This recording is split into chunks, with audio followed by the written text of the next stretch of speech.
Good morning. This morning, the Hinds County Sheriff's Department is requesting and seeking approval of the board of 2 buses donated by the Jackson Public School System to be utilized at the work center. Okay. What's the pleasure of the board? Move for approval. It's been moved. Is there a second? Second. It's been moved and properly seconded. All those in favor of? Aye. Opposed to? Motion passes. Thank you. Is that it? All right. We'll now go to see if anyone's present from Judge Skinner's office. Okay. Stacey, you know if they're planning to be in this morning? It was my understanding they were. They hadn't heard from their office. Well, I guess we can't really discuss their request and then I didn't bring it forward. Is there anyone here from the district attorney's office? Okay. Can you check in and see if you have it? Because I think they're all board members really need to do this from the district attorney. Can you get someone to check and see if he is coming or involved there? I notice we have several of the elected officials from the Election Commission. Mrs. Cochran, Mr. Reed. Ms. Cochran or Mr. Reed, do you have an issue that you'd like to discuss? It's concerning Mr. Stokes' voting machine. Okay. Well, we're waiting for him to arrive, so he should be here in a few minutes. Am I missing any other elected official? Judge Britton, do you have an issue? No, sir, I do not have an issue, except I would request... Would you like to come to the podium, please? No, sir. Okay. Go ahead with your request. Just now, I would like to reserve, I'd like to reserve an opportunity to speak to an issue in the event that it comes to fore. Okay. Thank you. All right. Thank you very much. All right. So what we'll do from this particular point, we're still waiting for Supervisor Stokes to arrive, and he informed me that he would like to be here for the claim. So, Greta, let's go with the approval of minutes.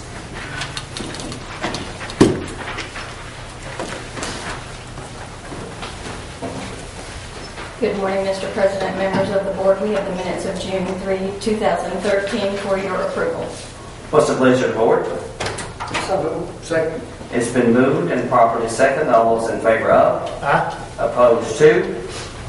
Motion passes. Do you want to wait on the claims? I'll wait on the claims for Supervisor Stokes to arrive. We'll now go down the agenda. We'll go directly to Supervisor Phil Fisher, District 4, Mayor of Clinton. Supervisor Fisher, do we call you Supervisor or do we call you Mayor? Supervisor or Phil would be fine too. Okay, well, Phil. All right, go I ahead. have 3 items here. The first one is a request from the City of Clinton, the City of Raymond. In essence, I don't know if y'all have it able to put it up on the screen or not, but what they're asking for is they're doing a rebuild and a refurbishing of City Hall. They're going to take in some buildings and that sort of thing, and make it a foyer area and combine some buildings. In order to do that, they need to bore underneath the parking lot in the City Hall, in front of City Hall, which we believe to be a county parking lot. All it's going to require is that they dig a hole about this big, and then they drill underneath the asphalt. They'll do it in 2 locations. The first location along the back, which would be the south side, to bury a wire. And the second location will be on the north side, also to bury wires, and then run behind the building. So they'll have no overhead wires hanging down. And I just wanted to put this in the minutes of the board's actions, since it is our parking lot to the best of our knowledge, and to allow them to do this as they move through and they do the improvements in Raymond on their courthouse that they plan for. So I will make that request, or make that in the form of a motion. Okay. What's the pleasure of the board? Excuse me, it's been moved. Is there a second? Second. It's been moved and properly seconded. All those in favor of? Aye. Opposed to? Motion passes. My second one is a request to talk about the District 2 supervisor seat. This would be to go to the process now of starting to nominate somebody. The seat has remained open for a very long time. The election is in November, and and we've been given numerous opportunities for people to apply for the seat, to apply resumes for the seat, and that sort of thing. So I would like to go ahead today and make a nomination and see if we can move this process forward so that those on the District 2 can have representation in the Board of Supervisors. So I'd like to nominate, having reviewed myself all of the resumes, I'd like to nominate the name of Darrell Reporter for District 2 Supervisor. Okay. Second. It's been moved and properly second. Discussion? Okay. Mr. Fisher, I appreciate you bringing a name forward, but I have not had an opportunity to look at all of the applications. I've been out of town, and I do know Mr. McQuater. I think that he is a very, very fine man and would make a very good supervisor, but I've just not had an opportunity to look at all of the applications, and it would not be fair for me to not look at all the applications and not, I don't even think that we've completed the notification process to the news media, have we, Ms. Davis? No, sir. We did finalize a advertising language for the newspaper, and we plan on sending it out today. Okay, so it's not even been sent out? No, sir. Okay. We had to make sure we reviewed the statutes and make sure we covered everything that was relevant to the advertising. Okay. All right. So that's basically how I feel about it. I think that, we can definitely make the request, but I think that to be fair to everyone, I think that we need to consider the publication going out as well as other individuals who may or may not have had an opportunity to actually send in their resumes. Mrs. Calhoun? The request was made to advertise 2 weeks ago. That is sufficient time to place an advertisement in all the newspapers in the state of Mississippi. Also, is sufficient time for the board attorney to review the statutes. I see this as an attempt to actually, stall the process, to delay taking action. Initially, we had established a deadline of June 3rd or June 5th. Then there was, again, an attempt to delay taking action for that particular deadline. Then this board came back and we established another tactic for delaying this process. And I'll just be honest, I see these tactics being utilized to actually delay the process. The people, the citizens, the residents of District 2 is entitled to representation, and they deserve that representation. They have not had that right since the passing of Supervisor Anderson. I see some hands being raised out in the boardroom this morning, and I don't know if individuals wish to speak to this matter. It's not an individual item that we're speaking to, so I'm not recognizing anyone from the audience at this time. I want to recognize you. I would like for those individuals to be recognized. Okay. It has been moved and properly seconded. All those in favor of Mr. McQuater, signify by saying aye. Supervisor, I would like for the discussion to continue before. Ms. Calhoun, I'm not going to honor your request. I'm not going to do it today. I'm not going to get started with that. All of those in favor of Mr. McQuater, please signify by saying aye. Aye. Opposed? Nay. Motion fails. Mr. Fisher, continue. Mr. President, we represent the people of Hinds County. Calhoun, I have not recognized And you. You're out of order. this is a government You're out of order. for the people, by the people. You're out of order. Those people are entitled to speak. You're out of order. Mr. Fisher, continue. Okay, I have a letter here I'd like to read to the citizens of the 4th District and in Hinds County. Just to make this official, this is for the attorney and Ms. Carr. This is the copy.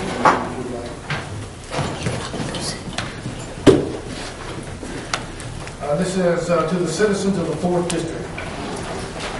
Since 2008, I've been honored to serve as your representative on the Hinds County Board of Supervisors. During that time, it has been my privilege to work with you on many issues in an effort to make Hinds County a better place for all to live and prosper. My election to the mayor's office in Clinton prevents me from continuing to serve as your supervisor. Therefore, effective at midnight, June 30th, 2013, I resign the position of Hinds County District 4 Supervisor in order to assume the position of the mayor of Clinton effective July 1st, 2013. The District 4 office remains open and my Special Projects Officer, Cheryl Reese, available to take your calls and provide information. I ask all county departments to respond to a call for assistance from her with the same effort as you did for me. Until the appointment or election of a new District 4 supervisor, I hope other supervisors will address District 4 issues in board meetings as needed. During the past 5.5 years, I've gained great insight in the operation of Hinds County government, and I will use that experience to work for the mutual benefit of both Hinds County and Clinton. Working together, we can accomplish more than working separately. I wish all of you the best. Philip R. Fisher. Okay. Thank you very much, Mr. Fisher. Do we need to make a motion to amend that, for that have to be entered into the record? It will be in the record. Okay. All right. Thank you very much, Congratulate Mr. you, Mr. Fisher, on your feet. Okay. All right, Mr. Stokes. Thank you, Mr. President. Mr. President, I've had the chance to sit next to Supervisor Fisher for about 1.5 years now. And I first had the chance to meet him, and the young man said, y'all won't agree on everything, but y'all will agree on some things. And I just want to thank Supervisor Fisher for his efforts to make sure that this county now have a very good reserve. In government, it's based on 101 to have a reserve just in case something major comes through, terminate anything else. He has worked hard for his district. He's a young man that you can speak with and talk to. You can disagree on some things, and you can have opposite votes on other things. But at the end of the day, you still speak to each other, you still talk to each other. I think Clinton, and I hope Hinds County Clinton can create an even more better working relationship. I'm not saying we didn't have one with Rosemary, and I think we had a good work with Matt Altman. But I think he can see the things that Hinds County has gone through and continue to go through. And if we as a county can work with the municipalities, then we all grow. So, I know that he wants to be the mayor of Clinton. He ran a hard race and he won. But his work and his hard work as the Board of Supervisors was not go unnoticed. Thank you, Mr. President. Thank you, Mr. Stokes, and I also would like to thank Supervisor Fisher. One of the things I can tell the people of Clinton, he's not going to spend one nickel that doesn't need to be spent. And I can tell you that from sitting beside him. I do know that one of the reasons why we do have a reserve is because of the fact that we would have spent a lot more money if it wasn't for him. We would have had a lot of more times or opportunities where we could have spent more, but he said no. He said no, sitting in the reserve right beside me, and most of the time he was unapologetic for saying no when he believes in something.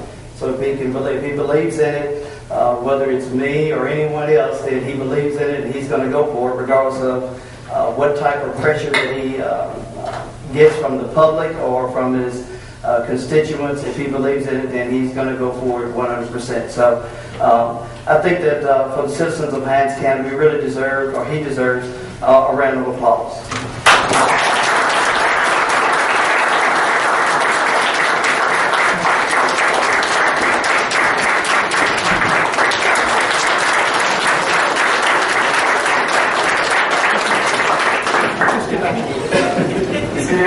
get back to work, so we couldn't spend a nickel. Okay?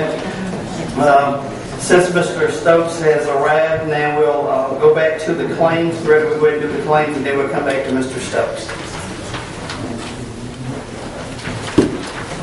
Mr. President, Yes. let me apologize for being tardy. I'm inches away. I was in Nashville late last week, trying to make sure that my daughter, she's only 20, graduated from college and she's a degree in chemistry, and we're about to get a medical school. We'll be trying to get a call today. The only reason she hadn't got the letter is because her file wasn't complete. One recommendation from Jackson State had not arrived. Okay. So we just went on that call today, and we probably leave out here this week, take them to medical school. So I apologize for running late, and but I thank God for helping us to get another young lady. My oldest son is a doctor. My daughter's a lawyer. He was a Harvard Law School. Now my baby girl about to go to medical school, and I just thank God. Thank you, Mr. President. Thank you very much. Mrs. Lovell. Good morning, Mr. President, members of the board. Last week, the Chancery Clerk's Office presented to each of you a packet for today's claims information. The first item in that packet is a schedule of an interfund advance to be repaid. This is repaid to the General County Fund from Catalog of Federal Domestic Assistance Grant number 16.804, which is your JAG recovery grant. This is a repayment in the amount of $20,000. Okay, what's the pleasure of the board? So moved. Second. It's been moved and properly seconded. All those in favor of? Opposed to?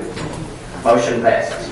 Thank you very much. The next item in the packet is a schedule of an interfund advance. This is an advance to Catalog of Federal Domestic Assistance Grant number 20.205, your highway planning grants. This is from the General County Fund in the amount of $40,000. What's the pleasure of the board? Move for approval. It's been moved. Is there a second? Second. It's been moved and properly seconded. All those in favor of? Yes. Opposed to?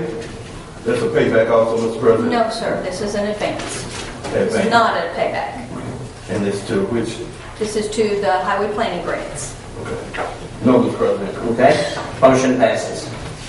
Thank you very much. The next item is also a schedule of an interfund advance. This is to Catalog of Federal Domestic Assistance Grant number 97.067, your Homeland Security grants. And this is again from the General County Fund in the amount of $30,000. It's the pleasure of the board. So moved.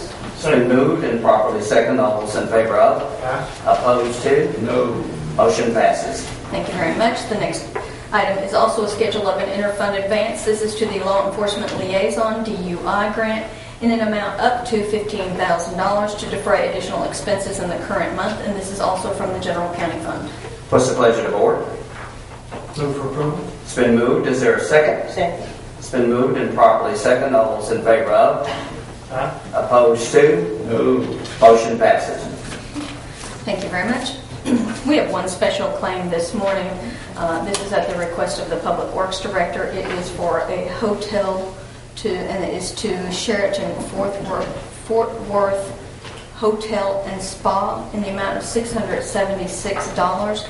This is for his attendance at the 2013 NACO Annual Conference. So moved. It's been moved. Is there a second? Second. It's been moved and properly seconded. All those in favor of? Yes. Opposed to? Motion passes. Thank you very much. We need to take care of some old business. On March 4th, the Board of Supervisors approved a claim.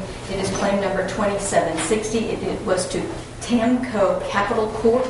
This was the original company that was to do the lease purchase for the video arraignment, and this was in the amount of $7,576. Since they did not do the lease purchase, this amount is now not due to them.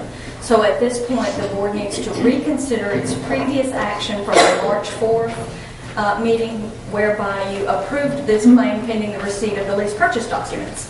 So we are asking that you reconsider that action of March 4th at this time. So moved. It's been moved. Is there a second? Second. It's been moved and properly seconded. All those in favor of? Yes. Opposed to? Motion passes. And now we would like you to reject claim number 2760 to Tamco Capital Corp. So moved. It's been moved. Is there a second? Second. It's been moved and properly seconded. All those in favor of? Yes. Opposed to? Motion passes. Thank you very much. We have several claims left over from previous dockets. The first of those is from the April 15 docket. It is claim number 3,510. It is over $100,000. It is to Motorola Solutions Credit. We present that for your approval. What's the pleasure of the board?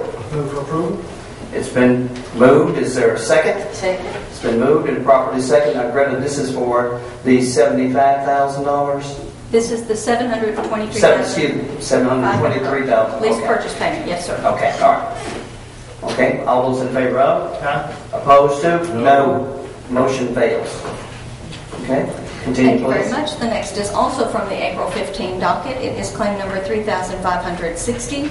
It is over $100,000, and it is to the city of Byram. Okay, what's the pleasure of the board? Move for approval. It's been moved. Is there a second? Second. It's been moved and properly second. All those in favor of? Aye. Opposed to? No. No. Motion fails. Continue, please. Thank you very much. The next claim is from the May 6th docket. It is claim number 3,914. It is to Airwave Consultant Company. What's the pleasure of the board? So moved. It's been moved. Is there a second? I'll second it. It's been moved and properly second. All those in favor of? Nay. Opposed to? No. Motion fails. Thank you very much. The next claim is from the June 17 docket. It is claim number 4,472. It is also to Airwave Consultant Company. It's been moved. Is there a second?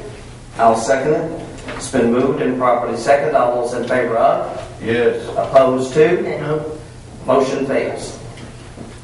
Thank you very much. We are moving to today's claims docket. Your claims this morning are claim numbers 4,514 through 4,742.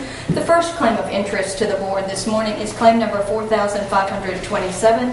This is utilities for the Mississippi Valley Title Building. What's the pleasure of the board? Move for approval. It's been moved. Is there a second? Second. It's been moved and properly second. All those in favor of? Aye. Opposed to? No. Motion passes.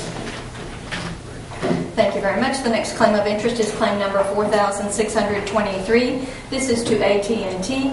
It is in the amount of $86.55. Okay, what's the pleasure of the board? Move for approval. It's been moved. Is there a second? Second. It's been moved and properly second. All those in favor of? Aye. Opposed to? No.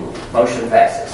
Thank you very much. The next claim of interest is claim number 4,719 to North Star Wireless. This is for the 911 system. It is in the amount of $24,976 even.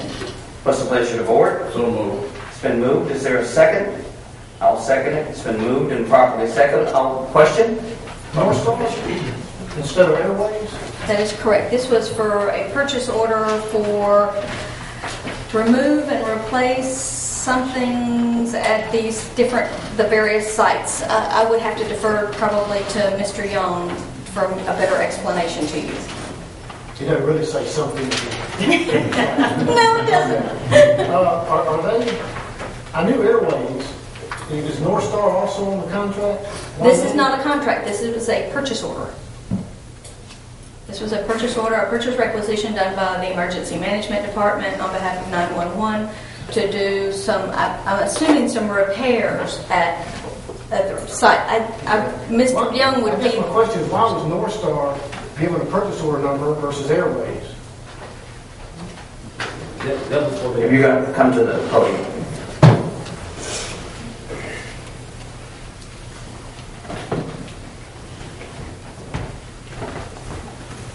Good morning. That was done for the purchase order for the antennas at Gibbs, FOA Road, and the other antenna sites. That North Star. particular service was not under the contract with Airways to provide.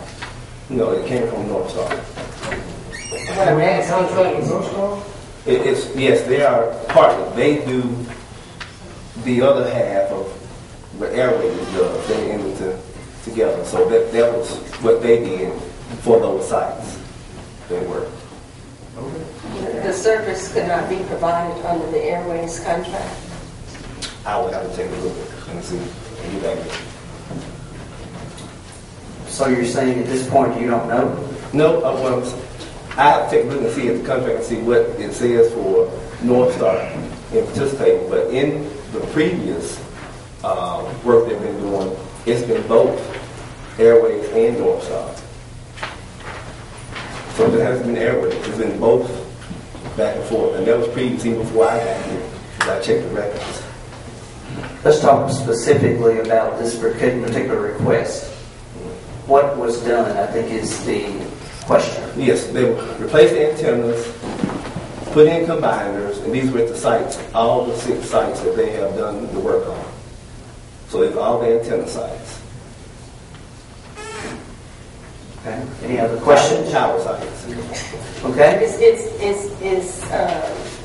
Again, my question is, the service that was provided, could that service have been provided under the existing Airways contract? To my understanding, it probably could. Mr. Stowers is here. He probably could answer that. No.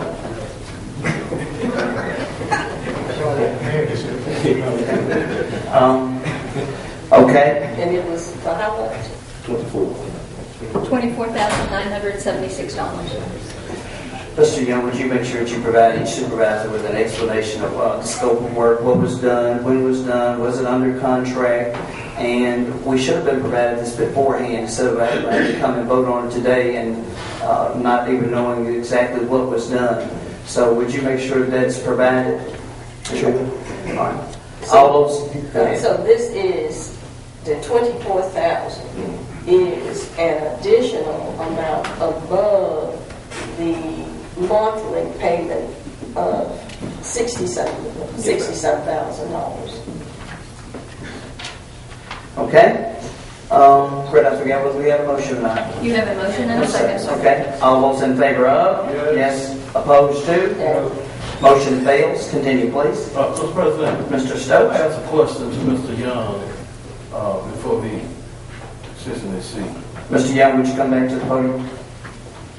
Mr. Young asked the EOC director.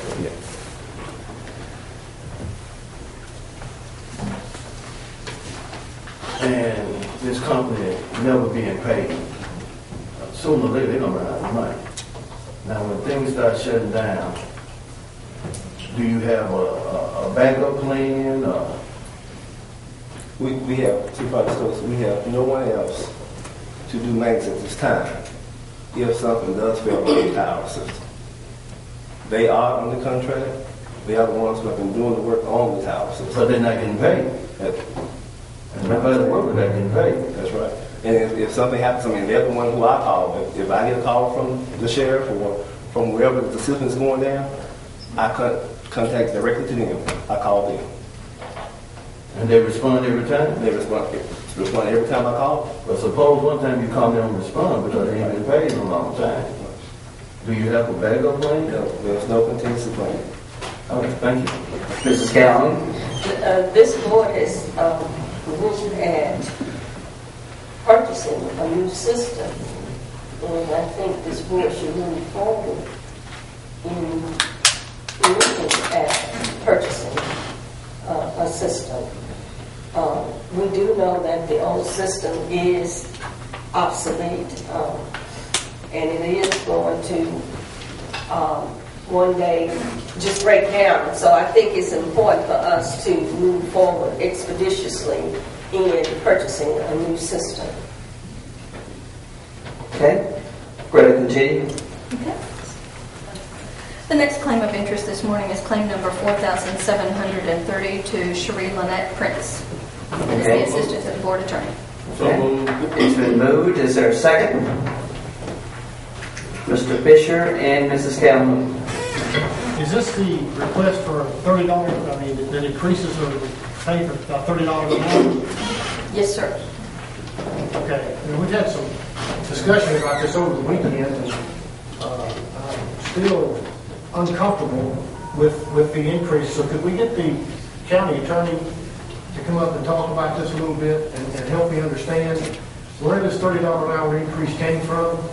And just as a point of interest, the request made this morning on Ms. Flowers, which at the time I did the math, I was thinking with one person for $60,000, comes out to about $28.84 an hour for the attorneys at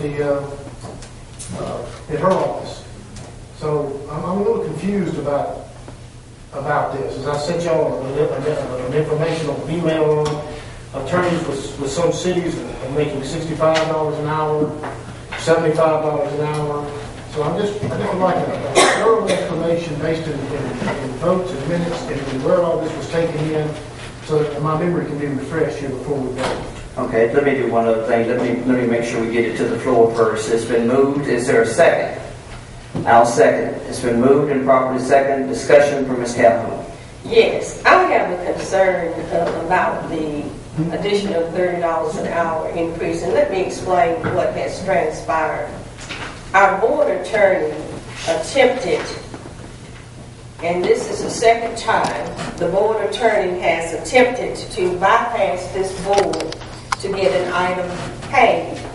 The first time he attempted to get a contract for Malachi without the board's approving the contract. Now he's asking for an attorney that works in this office to receive a $95 per hour pay increase. It's not true. What are you asking them? First date was not. Let's come. Okay. Go ahead. You have your microphone. Then go ahead. In terms of the matter that's before you right now, that is a contract that was approved by this board on April 1st. It was attached to the resolution. In fact, the motion was made by Supervisor Calhoun, seconded by Supervisor Fisher. That amount that is within that contract for the contracted attorney and that has been working with our office is not an exorbitant fee in any way, shape, or form.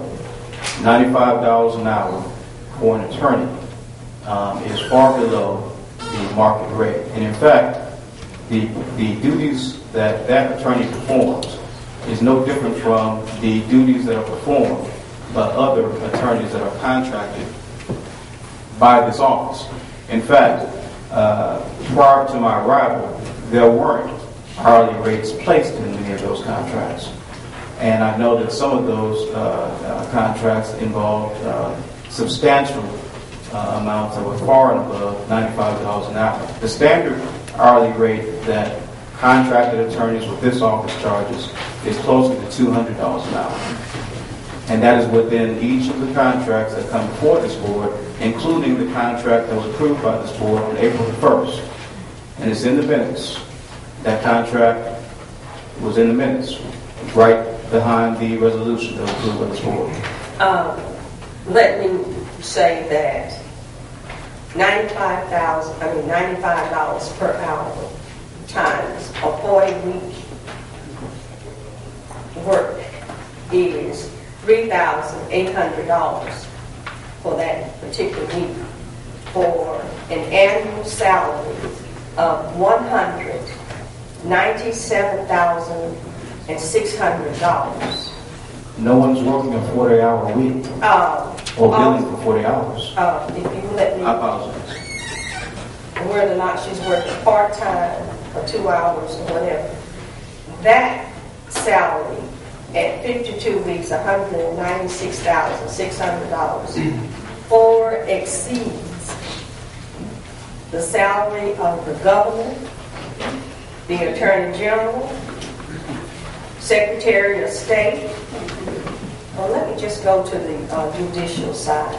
It far exceeds the Chief Justice of the Supreme Court per hour, Presiding Justice of the Supreme Court, Associate Justices of the Supreme Court. As a matter of fact, according to the statute, the Chief Justice of Supreme Court salary is $115,390.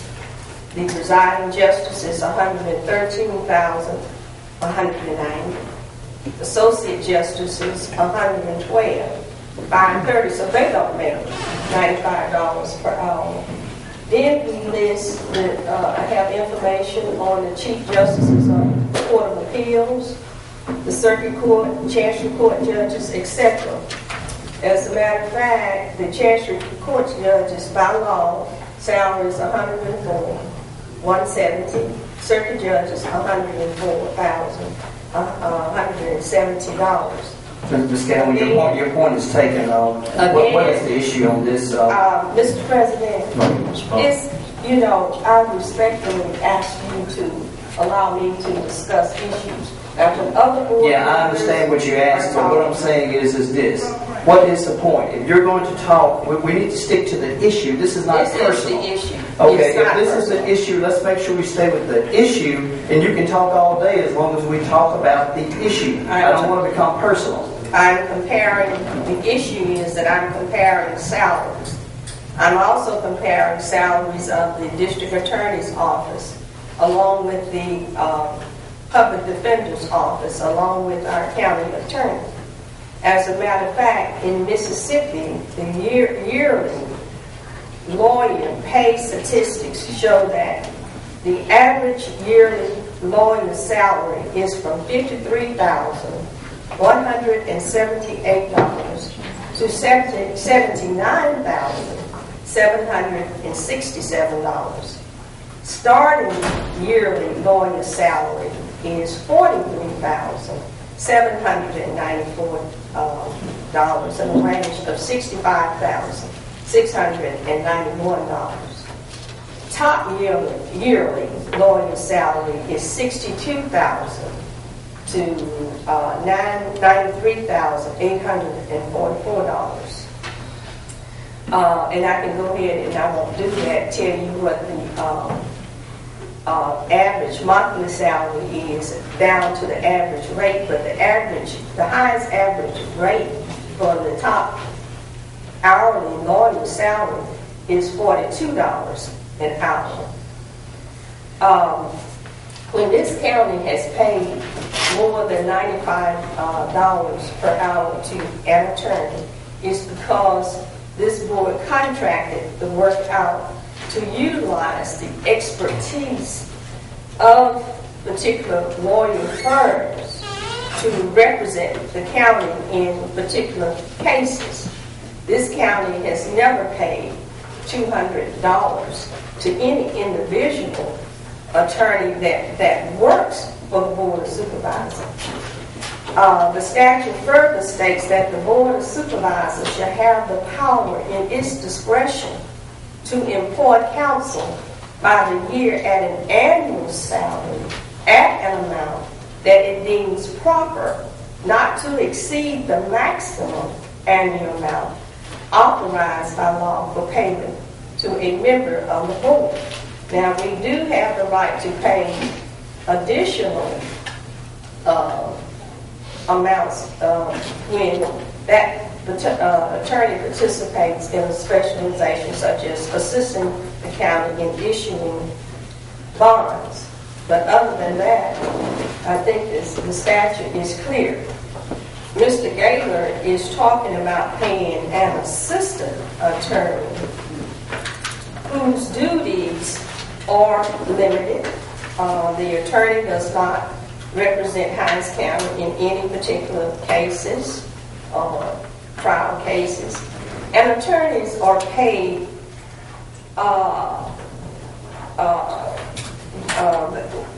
based upon what their specific duties are.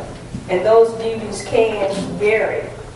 And the variations depend upon a wide range of factors, from population to whether or not they, well, let me just say that the particular attorney that we're talking about this morning probably assists in preparing forms and resolutions and work with other departments, let's say with the tax assessor's office, etc. But none of the attorney's responsibilities would equate to being paid $95 an hour. Now, I don't know how many hours you're talking about working, but certainly $95 far exceed the statute limitations for attorneys working with counties, and that $95 an hour far exceed the hourly rate for our judicial branch, including our local attorney offices, district attorney's office, public defender, etc. May I respond? Yes.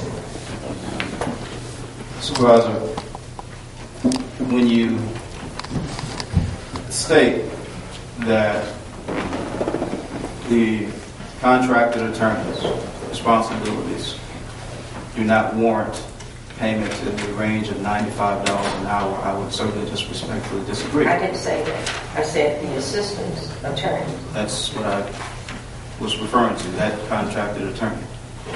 That contracted attorney, as was presented during our budget informational session, is assisting this office in handling over 100 cases inside of this county. That assistant attorney also assists other attorneys with the over 90 cases that have been filed against this county. Outside of those, the responsibilities that that contracted attorney has are comparable to the other contract attorneys that this county employs on a routine basis. In fact, that attorney has filed answers, responses, motions to the cases that have been filed, has done a significant amount of research in responding to all of the requests that these supervisors have brought before her and to our office. Now, in terms of the other attorneys that we contract with attorneys who work for firms, and those attorneys who work for firms are contracted at rates in excess of $200 an hour. And in fact, just recently, prior to my coming, some of those attorneys were contracted for amounts in excess of $300 per hour. So there is no outstanding, outlandish, exorbitant hourly rate that any attorney that is being contracted with this county is charging at this point. Now, I think it is certainly reasonable to expect an attorney to charge $95 an hour. In fact, I'm sure that if anyone in here would attempt to get an attorney to represent them in any particular matter, it would be difficult to find one who would charge as low as $95 per hour. These are civil litigation matters. These are not salaries. No attorney in our office is being paid fringe benefits or receives a salary. No contracted attorney receives those fringe benefits or a salary. They're paid on an hourly basis. Now, if we were to take $50 an hour and say that was a reasonable amount, if you were to multiply that times 40 hours a week and take that all the way through 52 weeks in a year, that amount would seem pretty large as well. But she's not working 40 hours a week, nor is she going to be working 52 weeks in a year. So those amounts just wouldn't be applicable in terms of comparable to what that attorney is doing for our office right now. And in the previous contract, it stated that she would not charge an amount less than $65 an hour. I thought it to be prudent to put specific amounts in the contract that she would be charging, as I think it is prudent to always place hourly rates inside of the contract attorney contracts. Okay, Ms. Calhoun. Mr. Fisher had his light on, then go back to Ms. Calhoun, and then what we'll do is we'll move on. This is a claim. So, Okay, I'm sorry. Well, I just like to, I guess the point I want to get cleared up. Anytime we have a contract and the price goes up, and it's not on a required schedule that it goes up, then we should be allowed to vote on it to ensure that that's still in line with what we have to do. You did. No, we haven't voted if it goes up to $95. You approved the contract. You seconded the motion. I just told you that the amount to go up should be approved by the board. Whenever you decide you want it to go up, and not just put out there at a random time, unless there was a date specified on there. And I don't believe there was a date specified on there. Mrs. Calhoun, then we'll move on. Attorney Gaylor, everything that you have said, you have not substantiated. I think it would be prudent if you can substantiate the basics for which we were saying. Now, we have paid outside attorneys who work in a specialty area different amounts, but it has been rare, if any, time that we've paid more than $300 an hour. Now, $200, that's mostly for the outside firms. And we're not talking about an exorbitant bill. They may present us a invoice for maybe $10,000 or $4,000 for their services, but we're not talking about an exorbitant amount. When you talk about average salaries for the state of Mississippi, I have the information right here. And the highest average salary for a lawyer in the state of Mississippi, top hourly lawyer salary is $28 to $42 an hour. Now, this information has been documented, and I got the information from, let's see what page, from the average lawyer salary.net for Mississippi. Okay. Go ahead and respond. And the $65 per hour rate that the attorney is currently being paid represents $135,200 annually if the attorney works every week. Okay. Here again, that information far exceeds what our judges, Supreme Court judges, Chief Justices, Circuit and Chancery Court judges are currently receiving as a salary. So we're still extrapolating, saying that $65 an hour would be carried out to that $135,000 rate. It's no different as if it would be similar to saying that the $200 an hour rate would go up to $500,000 a year. I mean, that just wouldn't be an accurate comparison. And I also question the fact that you tried to bypass this board you went directly to the Chancery Clerk's office instead of coming back to this board, requesting this board to approve the increase in the salary. I can go to the Chancery Clerk's office for that. Okay. We're going back and forth here. It went forth as a claim items. So you didn't come to this board. Any increase in anybody's salary, or any item that is associated with funds, general county funds, must come back to this board for approval. Also, we are in the process of looking at the various budgets from all of the departments. The county attorney just made a request for only an additional $13,000 a month to hire an attorney in her office. And the district attorney, I'm sure, is going to come to this board and make a request. It was also mentioned earlier that our youth detention center needs additional funds. These people recognize this board by coming to us, making their requests. They have not attempted to bypass us and go directly to the Chancery Clerk's office. And as I said earlier, this is the second time you have attempted to bypass this board. You represent this board as our legal counsel, our legal advisor, but yet you take the privilege of bypassing us. I take exception to that because no one has attempted to bypass this board. In fact, the contract was in the board's packet. It was attached to the resolution that was in the board's packet. And you made the motion, yes, which was seconded. Okay. Question for Mr. Stokes? No, that wasn't in the contract. Question, Mr. Stokes? No, I'm calling the question. That's all. Call the question. Okay. All those in favor of? Yes. Opposed to? Nay. Motion fails. Continue, Greg.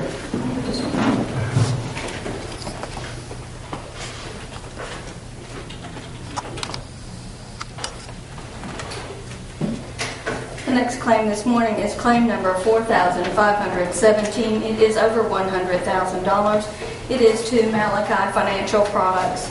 This was the special claim at your previous meeting. Okay, what's the pleasure of the board? So moved. It's been moved. Is there a second? I'll second it. It's been Question, moved. Mr. President. Question from Mr. Stokes. I thought we voted on that at last. Yes, sir, but by law you are required to approve the claim number that is issued for all claims. When it's a special claim, it is always returned at the next meeting with a claim number which must also be approved.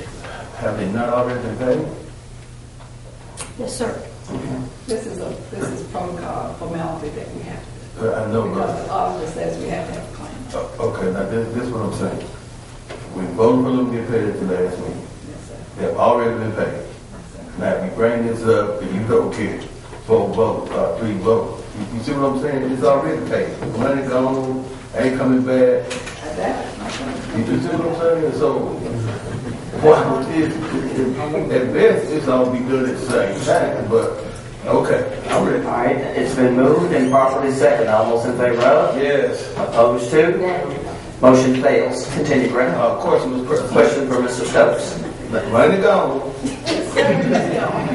We will have to continue to bring this one back until the end of the fiscal year. Y'all have to make some decision before the end of the fiscal year, just like Yes, this one. ma'am. No problem. Thank you. This one has been paid based on the fact it was presented as a special claim. The board did approve it Thank as you a very special much. claim, and this is required by law to bring it back. Thank you. Thank you very much. Mrs. Calhoun. I have a question for Mrs. Carr. Early on, the board approved a claim to purchase radios for communications radios for the city of Byron, and the board approved that claim. You approved in your minutes not to approve the claim because there was no claim at that point. Your minutes, correct. Your minutes reflect that you approved the purchase of those radios for the city of Byron, but no claim was presented until a meeting following that, which was at the April 15th meeting. Continue, please. Okay, that's different. Okay. Go ahead. The next claim of interest is claim number 4,526. It is also over $100,000. It is to United Healthcare, J.P. Morgan Chase. This is insurance for county employees and retirees. So moved. It's been moved. Is there a second? Second. It's been moved and properly seconded. All those in favor of? Yes. Opposed to? Motion passes. Thank you very much. The next claim of interest is claim number 4,563. This is to AT&T. It is also over $100,000. This is in the amount of $131,953.90. This is for E911 and county telephone service. Okay, what's the pleasure of the board? Move for approval. It's been moved. Is there a second? Second. It's been moved and properly seconded. All those in favor of? Aye. Opposed to? No. Motion passes. Thank you very much. The remaining claims over $100,000 this morning are claim numbers 4,549 to Socrates Garrett Enterprises in the amount of $101,737.76. This is for the Byram Swinging Bridge project. Claim number 4,576 is to the Jackson Hinds Library System in the amount of $132,850 even. This is their June allotment. Claim number 4,698 is to the Mississippi Public Entities Workers' Compensation Group in the amount of $214,914.50. This is for your workers' comp premium. Claim number 4,722 is to Waste Pro Jackson in the amount of $181,589.63. This is your residential garbage collection. And finally, claim number 4,736 is to Quality Choice Correction in the amount of $179,833.33. This is your maid services for inmate medical. What's the pleasure of the board? So Second. It's been moved and properly seconded. All those in favor of? Question from Mr. Stokes. Ms. Wood, have we found some money for the swinging bridge yet?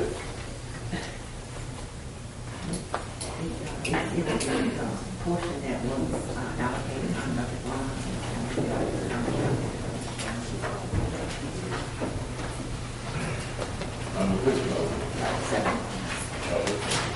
Yes.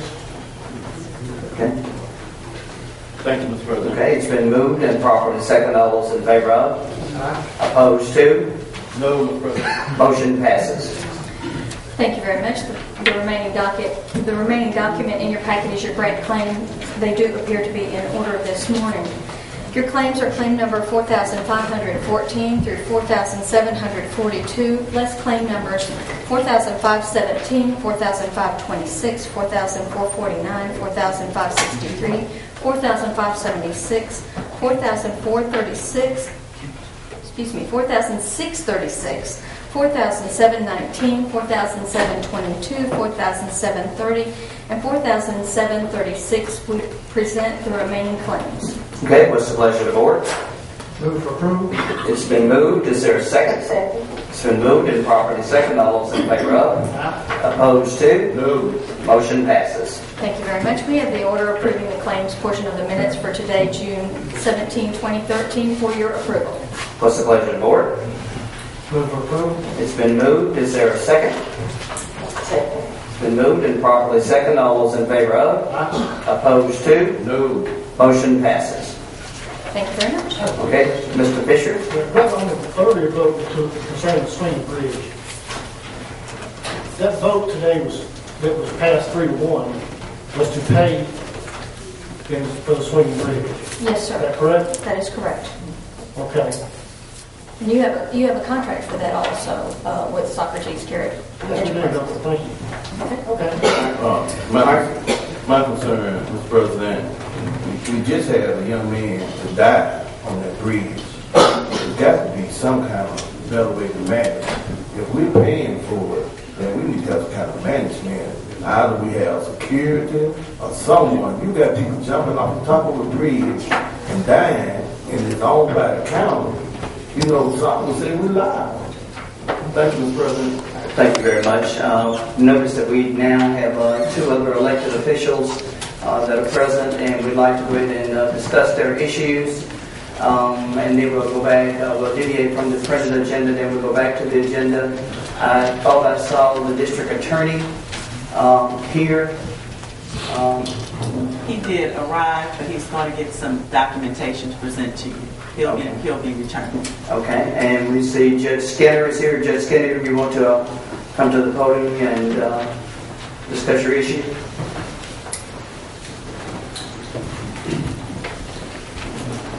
Good morning. Good morning. Thank you, Mr. President. I appreciate the Board of Supervisors for allowing me to come back today. And I apologize for me being out of breath. I just ran from Super Talk Radio down here, which they said I had the perfect face for radio, so I don't know if that was a compliment or insult. One of the issues I wanted to talk about, and I think Ms. Davis, County Administrator, received a letter from Kevin Lackey last week talking about the reduction in drug court funds. And I would love to say this is a surprise to y'all, but it's been all over the news the past couple of weeks. There was a deficit in drug court funding, and our drug court, which is normally funded by the AOC, received $260,000 a year. We were cut to $115,000. Next year, it will go to $75,000. As y'all know, and as I spoke when we were talking about our budget, since Hinds County Youth Drug Court, and if you'll allow me just a minute to go back in history, 2007 I got elected, or 2006 got elected county court judge. 2007 I took office. At that time, Judge Flan Yerger, who was the senior circuit court judge, appointed me to be circuit drug court judge. Within about a month into taking over that position, Brenda Mathis, who was the drug court coordinator, who is currently the drug court coordinator, I would say probably held a gun to my head and talked me into starting the youth drug court. We started the paperwork on that in January. April of 2007, we had a fully functional youth drug court, and we probably had the most successful youth drug court in the state of Mississippi. Currently, as of May 31st, we've got 44 participants in our drug court. We've had 57, we've had a total of 126 in our program. We've had 57 participants graduate. Most of these, when you graduate our drug court, if you're 16 and over, you have to have a GED. We have a partnership with Hinds Community College, where most of those kids end up at Hinds Community College. Many have gone through the Youth Challenge program down in Harrisburg and successfully completed that program. We've had numerous children go through Job Corps and go through that program. We've had children go through the United States Marine Corps. And we've had several in the military, but we just had recently one going to the Marine Corps. We have been blessed in our drug court, and it's been very successful. We have 3 paid employees. Cheryl Bishop, who is the drug court coordinator, Jimmy Jordan, who is the probation officer, and Francis Peterson, who is a drug and alcohol counselor. We are the only youth drug court in the state of Mississippi that has a full-time youth drug and alcohol counselor, which has been advantageous to Hinds County because it cuts down on some of these treatment costs. And treatment is one of the biggest expenses to drug court. This funding will decimate youth drug court. They basically have funded 22 circuit drug courts around the state of Mississippi. They've eliminated all the justice court drug courts, the 2 family drug courts, which one in Adams County, one in Rankin County. All the referee courts have been suspended, and all the municipal drug courts have been wiped out. We were cut 58%. We can't even pay employees' salaries with what they did and maintain a drug court. And we've had 2 of the largest drug court graduations in the state of Mississippi. We had 16 participants graduate last year, and we just had one where 14 children graduated. So drug courts make a difference. If you read any of the numbers on drug court, you know that's about the only thing in corrections right now that works. In the state of Mississippi, it costs us $41 a day for an adult offender to be in the correction system. It costs us $7.89 to have one in drug court. In youth drug court, in youth court, y'all know it costs us $100 a day to house a child down at their facility. That's youth, because we're under so much stipulations through the federal government, through the state regulation. So drug courts work. They save lives. You know, my argument has always been if we'd invested a little bit of money in youth drug court, we wouldn't have an adult offenders. We deal with a multitude of problems down there. Most of our kids that come in, we drug test every child that comes in our door. We do behavioral health assessments on every child that comes down there. Most of our children are dealing with behavioral health issues that we have to address with drug court. At one time, 50% of the kids that came through our door tested positive for STD because we STD test them. So these are issues that we face that are different than some of these adult drug courts. What I'm asking the board to do, we need $145,000 to fund our drug court. Now, last week, Supervisor Fisher and President Graham both, and I believe that the legislature is going to have to address this issue. My prayer is, and y'all saw the letter I sent to the governor, to the lieutenant governor, and to the Speaker of the House asking for a special session to address this issue. I think the public outcry is going to be enough that eventually this will be funded. And if they fund that, you can have your money back. I just hate to see 3 employees that have worked hard for 7 years rehabilitating these kids be out of work. And more importantly, this is for the kids at Hinds County that we deal with. That if we don't have this program, we don't have a rehabilitation program. And youth court is all about rehabilitation. That's all we do. We don't punish kids down in youth court. Our goal is to rehabilitate them, whether it be through educational, drugs and alcohol, the gang issues we're dealing with, and some of these other issues. But, you know, I've got 44 participants right now. 40 of them are admitted gang members. So these are other issues that we deal with, and we address that. We don't get funded for a family drug court, but we do operate a family drug court at this time. So what I'm asking the board to do, it takes $145,000 on top of the $115,000 we have this year to fully fund our drug court. And when I say fully funded, that's the bare essentials. That's when you pay drug tests. Marshall Fisher with the State Bureau of Narcotics gives me drug tests every year. And so we can drug test everybody who comes in there. Y'all know Marshall Fisher gave us a vehicle. These are things I don't ask the county for, that we go outside. But we're in a situation right now, July, we won't have a drug court. And it's been successful. Supervisor Calhoun, Supervisor Graham, Supervisor Fisher, y'all have all been in drug court. There was a conflict last time. Supervisor Stokes was going to speak to a youth drug court graduation. We've had the governor speak there. Just about every dignitary in the state of Mississippi has spoken at adult drug court or youth drug court graduation. I don't have to tell you how important it is. But we're at a crisis in Hinds County. The Justice Court, Hinds County Justice Court drug court has been totally eliminated. The adult drug court over there is budget's been slashed in half. They've got a $75,000 budget. Now, how are you supposed to rehabilitate people on $75,000?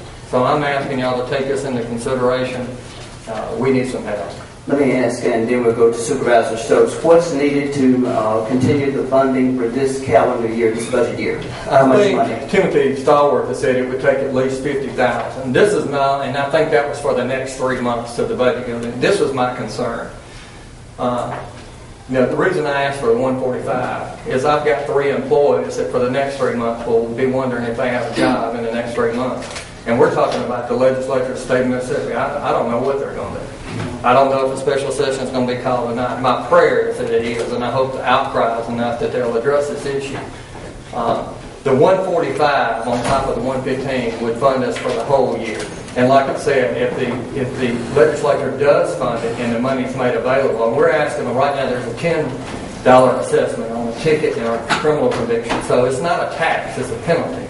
And if we're asking them to raise it, and that $10 generates $4.1 million a year. If they double it to $20, that will generate $8.2 million a year and fully fund all the drug courts in the state of Mississippi. I think that we have 3 very good appropriate requests. We have a request from Mrs. Billups, which I think that we have to very seriously consider, as well as your request, and from the district attorney. So we will be looking at that. Mr. Stokes. Thank you, Mr. President. Judge,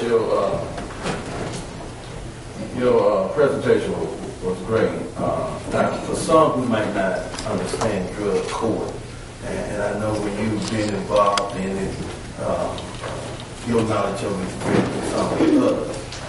But one point that I would ask you as you go and explain it to the people is that this is a way to save more people. Absolutely. One of the things most people don't realize, in adult drug court, Supervisor says, most of the people who go in adult drug court are arrested on a drug charge. In youth drug court, most of our kids don't come in on a drug charge. They'll come in on a house burglary charge or some other charge. And because we do drug tests every child that comes in there, that's when we discover the drug problem and the mental health issues that we deal with. One thing that to describe drug court, and you made mention of Sherry Billups, the county prosecutor. I said we have 3 paid employees. That's correct. Sherry Billups also provides us with a prosecutor, which they work free. I have 2 other counselors, Carolyn Brown, Carl Jones, 3 other, and Shauna Fletcher that actually work in drug court for free. They don't get paid. But the 3 paid employees, and then I have 4 volunteer, and then we have a public defender. And so these guys all work for free. But what drug court does, Supervisor, is provides intensive treatment and other services, which includes the drug and alcohol treatment and mental health services these kids. And we're seeing a large number of gang kids, so we address those issues, parenting classes, and some other issues that we deal with. They're held accountable. We hold these kids accountable. Our goal is to get them off drugs. So we hold them accountable. We have staffings every week. They're randomly tested for drugs, and we drug test them a lot. That's what we go through, a lot of drug tests. They're required to appear in court all the time, and they're rewarded for doing well, and they're punished for doing bad, which means punishment can be anything from don't do it again to having to work at stew fight. Now, to me, that's not a punishment, stew fight, but if you take a 15-year-old and make them stand down there all day at stew fight, they think it's punishment. But you'd be surprised the attitude they come back with after they have worked down there. Let me ask you this, Judge. I tried to write down some of the things you said. Now, you have 44 currently in the drug court. Yes. They're going to cut you down beginning in July to 115,000.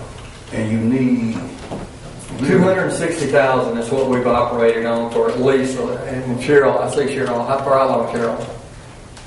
Probably about 3 years. Okay. So I think the president asked to get you through the end of our budget year. Now, this is the state budget starting in July. You said about 50,000. Yeah, and Supervisor Graham and Supervisor Fisher, I think that was the number Tim Stallworth said was right around 50,000 to sustain us till then. To the end of this budget year, our budget year. Yes. And then I think you said that maybe next year you will only receive 75,000. We've got 600,000 was one-time money that the AOC found for youth drug courts. We weren't going to get that money at all. Kevin Lackey found 600,000, and he set it aside just for youth drug courts. All the ones that were receiving, Judge Hudson, Graham, all of us that were receiving 260,000 were cut down to 115,000. And like I said, next year it will go to 75,000. You can't hardly pay one employee. You can't even buy gas for the probation officer to go out there. But next year it's going to be 75,000. Yes, sir.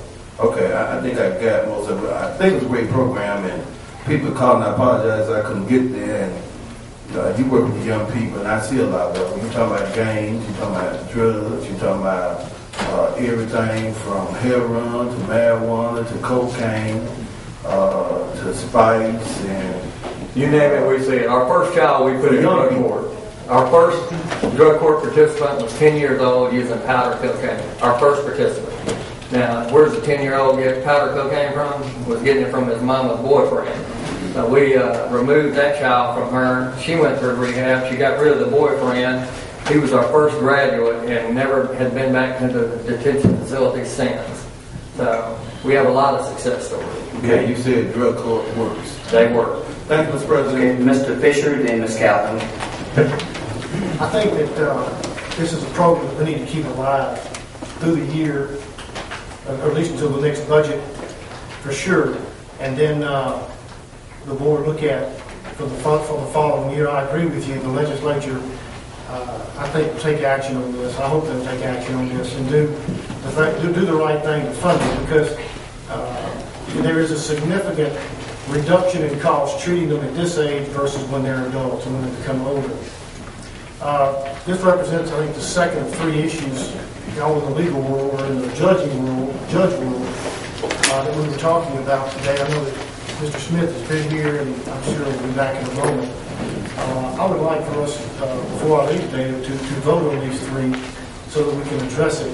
We're looking at $50,000, I believe. Is that correct, to get us through September? Right. Is that correct, Tim? 50? Yeah, I think, and $13,000 for Ms. Phillips. And then we got an issue with Judge, or with the DA that we need to talk about when he gets here.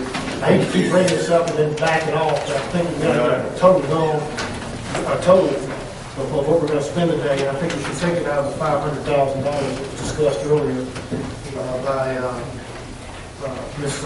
Ms. Davis. Okay.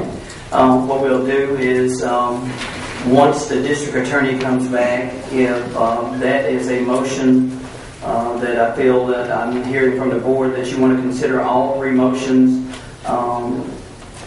before this meeting, or do you want to bring it back to the next meeing, or what is the pleasure of the board? This meeting, I think he wants to make sure he votes before he leaves. Mr. President, before we leave, Mr. Reverend Starworth is here. Okay. And we were going to different schools, talking to young people about gangs and gang activities. And from some parts of the media, they said it's not a gang problem. They had statistics to prove the gang problem. And just last week, and I saw a young man who went to the house where they shut up a house 200 times. Now, how in the world can you shut up a house 200 times with those kind of high-powered weapons, and then they claim the territory? Now, you don't have to call it a game, but it's something. You know, we have a serious problem. Yeah, I know, and you were doing a good job telling the people, the media telling them, no, y'all making this up, and I see with my own eyes. Now, one of the things, Supervisor, you know, because Timothy Stallworth has come and spoke at several events he's been at. December, a year and a half ago, we started keeping up with numbers. We started using this scientific approach, finding out which kids were gang members, and that scientific approach is I asked them. And you'd be surprised. So as Friday last week, we were 415 that admitted at a detention hearing they were either gangster disciples, vice lords, or Simon City Royals. We've had at least probably twice that many or three times that many that have all the tattoos and have all the signs but won't admit. These are just admitted gang members. And this is what we're dealing with as well as in drug court. We have to deal with this issue in our drug court as well. Okay. Mrs. Calhoun. What is the recidivism rate for youth, for the youth drug court? It's probably the standard nationwide, and if you don't mind, can I read you these numbers? 75% of drug court graduates remain arrest-free at least 2 years after leaving the program, and drug courts have probably been the most studied criminal justice program in the last 20 years. and said that most of the reductions last at least 3 years to 14 years. And so that's the numbers we're seeing. In some cases, our numbers are actually lower than that, especially if we can make sure that they get their GED. And those that have gotten their GED or their high school diploma before they graduated, we probably see maybe 1 or 2% of those back again. So the recidivism rate has been greatly reduced by drug courts. And of course, it saves from $3,000 to $13,000 a year per person. And like I said, it costs $41 a day to house somebody, and if we can put them in drug court, it's $7.89. So it's a tremendous reduction. And the recidivism rate is considerable. One of the things that's important, if you just send somebody to rehab without the drug court, 70% of those would drop out before they complete the program. 70%. And with drug court, you have about 85% graduate drug court. So you see a great increase with it. It's the stick in the carrot theory. Is getting a GED a requirement? Yes, ma'am. It is of our court. That's a great. Yes, ma'am. It is of our court. And then with we also have a GED facility through Jackson Public Schools at our facility, so they can get their GED while they're there. Okay. Judge, what we're going to do is to take this under consideration. We're waiting to speak with the district attorney, and I believe it's going to be the pleasure of the board to take all three of these requests together to determine whether or not we're going to approve them today or not. So we're going to take it under consideration and vote on it before the end of this meeting. All right. Well, thank you very much for your consideration. I may not be able to hang along. I have cases that are going on now. They're waiting on me in court. So I appreciate the opportunity to be here today. Thank you. Thank you very much. Okay, we will continue with our printed agenda. We're waiting for the district attorney. The district attorney's not here, so we'll go to the Honorable Mr. Hinds. Judge Britton raised his hand. Okay, Judge Britton, is something, another issue that If I may, I ask that you reserve a moment for me to speak. And Okay. is it being honored at this time? Yes. Thank you.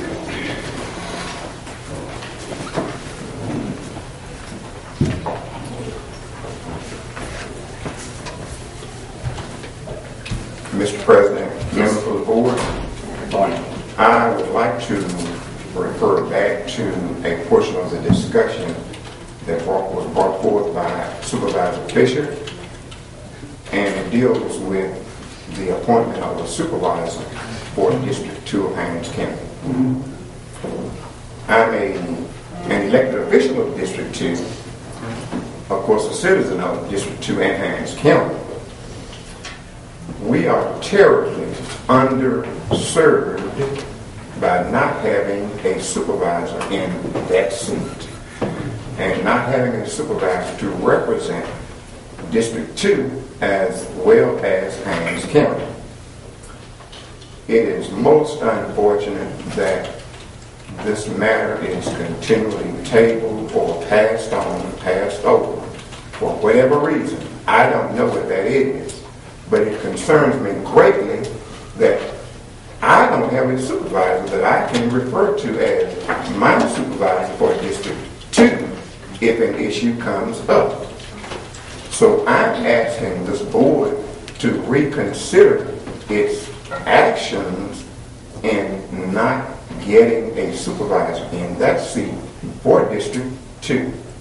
Again, we are terribly underserved by not having someone representing District 2.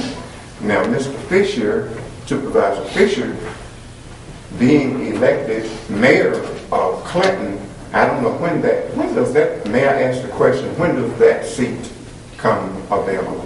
July 1st. July 1st. We have less than 2 weeks before we'll have Mr. Fisher, Supervisor Fisher gone. We may not even be able to have a quorum for this board. So what does that do for District 2? What does that do for the citizens of Hinds County? I want to say it again. We're underserved. And it concerns me greatly. It really bothers me that we don't have anyone in that seat. Okay. Thank you very much for your comments, Judge. Thank you. We'll now go to Supervisor Stokes. Thank you, Mr. President.